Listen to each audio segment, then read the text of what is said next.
अस्सलाम वालेकुम। मैं यूट्यूब फैमिली टेस्टी ढाबा में खुश आमदीद। उम्मीद करती हूँ कि आप सब ठीक ठाक होंगे। अल्लाह पाक हम सबको बरकतों वाले रिज़्क़ से नवाज़े, आमीन सुम्मा आमीन। आज मैं आप लोगों के लिए बहुत ही ज़बरदस्त रवायती मीठा सूजी का जो टुकड़ी हलवा है उसकी रेसिपी लेकर आई हूँ, जिसके लिए आपको अलहदा से ना ही कोई एक तार या दो तार की चाशनी तैयार करनी पड़ेगी, बल्कि आपको चाशनी ही तैयार नहीं करनी पड़ेगी। उसके बगैर ही बिल्कुल परफेक्ट मेजरमेंट के साथ मैं ये सूजी के कड़क हलवे की रेसिपी लेकर आई हूँ। तो आप लोगों ने सिर्फ एक काम करना है कि वीडियो को बिना स्किप किए लास्ट तक देखना है, ताकि आप ये मज़ेदार सा सूजी का कड़क हलवा अपने घर में बनाकर इंजॉय कर सकें। तो चलिए जी, बिना कोई देरी के अपनी रेसिपी का आगाज़ करते हैं। यहाँ पे सबसे पहले बिस्मिल्लाहिर्रहमानिर्रहीम। जिस बर्तन में आपने सूजी के हलवे को जमाना है ना, आपने उसको रेसिपी बनाने से पहले ही कर लेना है, क्योंकि जब एक दफ़ा सूजी के हलवे का जो मटेरियल है वो तैयार हो जाता है ना, फिर हमें उसे रेस्ट देने की ज़रूरत नहीं होती। यहाँ पे मैंने इस तरह की एक ट्रे ले ली है। आप चाहें तो स्टील की ट्रे भी ले सकते हैं। इसको पहले आपने ऑयल के साथ अच्छे तरीके से ग्रीस कर लेना है। और यहाँ पे मेरे पास कुछ ड्राई फ्रूट्स हैं, जिसमें बादाम है, नारियल है, कद्दूकश किया हुआ, वो मैं इसके ऊपर सेट कर दूँगी। दूसरी तरफ अपनी प्यारी सी कढ़ाई में मैं शामिल करूँगी 1 कप घी का। 1 कप घी में से मैंने 2 टेबलस्पून घी जो है वो बचा लिया है। घी को अब आपने अच्छे तरीके से मेल्ट हो जाने देना है और गर्म हो जाने देना है। मीडियम टू लो फ्लेम पे आपने घी को मेल्ट कर लेना है और इसे गर्म हो जाने देना है। फिर उसके बाद आपने सूजी इसके अंदर शामिल करनी है। 2 कप सूजी का मैं यहाँ इस्तेमाल कर रही हूँ और 1 ही कप से आपने तमाम चीज़ों की मेजरमेंट लेनी है। ये एक चाय वाला कप मैंने सेट कर लिया है और इसी से मैंने 1 कप घी लिया था और इसी के साथ ही मैंने 2 कप सूजी ली है। सूजी इसके अंदर शामिल करने के बाद अब आपने सूजी की बुनाई करनी है, बहुत ही अच्छे तरीके से करनी है। 3 से 4 मिनट लगेंगे मीडियम टू लो फ्लेम के ऊपर। सूजी का कलर नहीं आपने डार्क होने देना, बिल्कुल लाइट सा कलर जब इसका चेंज हो जाएगा और इसकी बहुत ही प्यारी सी खुशबू आने लग जाएगी ना, तब तक के लिए आपने इसे भून लेना है। ये सबसे मेन काम है, तो आपने ये निहायत एहतियात से करना है। तो जब तक मैं यहाँ भी सूजी को भून रही हूँ, अगर अभी तक आप लोगों ने मेरे चैनल को सब्सक्राइब नहीं किया, तो अभी जाके मेरे चैनल को सब्सक्राइब कर दो। वीडियो अच्छी लगे तो इसे लाइक शेयर और कमेंट करना तो बिल्कुल नहीं भूलना, और बेल आइकन को भी ज़रूर प्रेस करना है, ताकि आगे आने वाली और भी यमी यमी वीडियोस आप लोगों को सबसे पहले देखने को मिले। यहाँ पे सूजी को भूनते हुए मुझे तकरीबन 4 से 5 मिनट हो गए हैं। मीडियम टू लो फ्लेम पे मैंने इसे भुना है। इसकी बहुत ही प्यारी सी खुशबू भी आने लग गई है और इसका कलर जो है वो लाइट सा चेंज होने लग गया। तो बस इस स्टेज पे आने तक के लिए आपने सूजी को भूनना है। अब मैं इसके अंदर शामिल करूँगी 1 कप नारियल का बुरादा।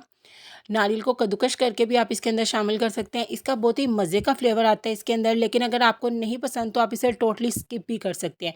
फिर आपने ये वाला जो स्टेप है ना वो स्किप कर देना है। नारियल इसके अंदर शामिल करने के बाद 1 से 2 मिनट तक अब आपने नारियल को भी इसके अंदर भूनना है, ताकि नारियल की भी मज़ेदार सी खुशबू सूजी में आने लग जाए। और जैसे ही नारियल की भुनाई हो जाएगी, अब हम इसके अंदर शामिल करेंगे चीनी का। चीनी मैं यहाँ पे पाउडर चीनी यूज़ कर रही हूँ। उसी कप के साथ मैंने चीनी का मेजरमेंट लिया है। 1.5 कप मैं यहाँ पे पिसी हुई चीनी इस्तेमाल करूँगी और चीनी के साथ ही मैंने 3 अदद इलायचियों को भी पीस लिया था, क्योंकि आपको पता है इलायची का पाउडर बनाना वैसे मुश्किल होता है। तो जैसे ही इस तरीके से नारियल की भी बुनाई अच्छे तरीके से हो जाएगी, 1.5 कप मैं यहाँ पे चीनी का इस्तेमाल कर रही हूँ।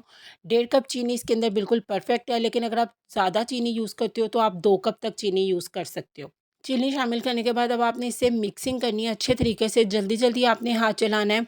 जैसे-जैसे चीनी मेल्ट होती जाएगी, आपको लगेगा कि सूजी लिक्विड फॉर्म में आ रही है। बिल्कुल टेंशन वाली कोई बात नहीं है। मीडियम टू लो फ्लेम के ऊपर रख के ना आपने ये सारा काम करना है। जब ये पाउडर चीनी बहुत अच्छे तरीके से इसके अंदर मिक्स हो जाएगी ना, तब तक के लिए आपने इसे भून लेना है और मुसलसल चम्मच हिलाते रहना है। चम्मच हिलाना आपने इस स्टेज पे बिल्कुल भी नहीं छोड़ना। चीनी का वो जो व्हाइट पाउडर है, जब वो नज़र आना बिल्कुल बंद हो जाएगा, तो इस स्टेज पे अब हम इसके अंदर शामिल करेंगे आधा कप दूध का। आधा कप दूध इसके लिए बिल्कुल परफेक्ट मेजरमेंट है। आपने इससे ज़्यादा दूध इसके अंदर शामिल नहीं करना।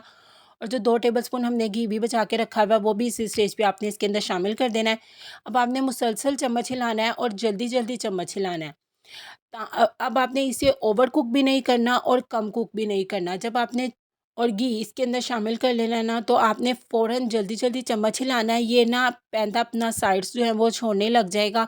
बिल्कुल एक ना थिक सी इस तरह की फ़ॉर्म में आने लग जाएगा। बस तब तक आने के लिए आपने इसे पका लेना है। और जब ये पक जाए तो आपने फ़ौरन से पहले इसे ग्रीस की हुई ट्रे में शामिल कर देना है, नहीं तो ये कढ़ाई में ही सेट हो जाएगा।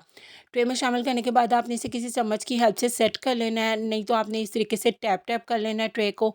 ये खुद ब खुद इवन हो जाएगा और बहुत ही मज़ेदार सी खुशबू आने लग जाएगी। अब आपने इसके ऊपर कुछ ड्राई फ्रूट्स को सेट कर देना है। यहाँ पे मेरे पास कुछ बादाम है, पिस्ता है और ना नारियल को मैंने कद्दूकश किया हुआ है। इसके ऊपर अच्छे तरीके से सेट कर देंगे, गार्निशिंग कर देंगे और उसके बाद किसी भी स्पैचुला की हेल्प से ना आपने इसको भी इसके ऊपर सेट कर देना। हल्के हाथों से आपने इसे सेट करना है ताकि ये ऊपर बहुत ही प्यारा प्यारा दिखे और हमारी जो बर्फ़ी की लुक है ना, सूजी के टुकड़ी हलवे की, सूजी की बर्फ़ी भी इसे कह सकते हैं, वो बहुत ही कमाल की है। जब ये नीम गर्म ही होगा तब भी आपने इसको इस तरीके से हल्के-हल्के कट्स लगा देने हैं, क्योंकि एक दफ़ा जब ये हलवा सेट हो जाए ना, फिर इसको थोड़ा-सा मुश्किल हो जाता है ना कटिंग करना। मैं यहाँ पे डायमंड फॉर्म में इसकी कटिंग कर रही हूँ, आप चाहें तो सिंपल बर्फ़ी वाली भी कटिंग रख सकते हैं, बिल्कुल कोई मसला नहीं है। इस तरीके से इसको कट लगा देंगे और इसे सेट होने के लिए रख देंगे। मैक्सिमम आधे घंटे में ये बिल्कुल सेट हो जाता है।